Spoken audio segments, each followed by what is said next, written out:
اس روز ہم ان کو چھوڑ دیں گے کہ روئے زمین پر پھیل کر ایک دوسرے میں گھس جائیں گے، اور سور پھونکا جائے گا تو ہم سب کو جمع کر لیں گے، اور اس روز ہم جہنم کو کافروں کے سامنے لائیں گے جن کی آنکھیں میری یاد سے پردے میں تھیں اور وہ سننے کی طاقت نہیں رکھتے تھے۔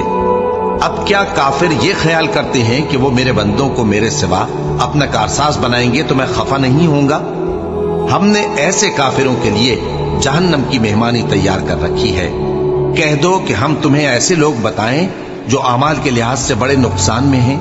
یہ وہ لوگ ہیں جن کی دوڑ دھوپ دنیا کی زندگی میں برباد ہو گئی اور وہ یہ سمجھے ہوئے ہیں کہ وہ اچھے کام کر رہے ہیں۔ یہ وہ لوگ ہیں جنہوں نے اپنے پروردگار کی آیتوں کو نہ مانا اور اس کے سامنے جانے سے انکار کیا، تو ان کے اعمال ضائع ہو گئے۔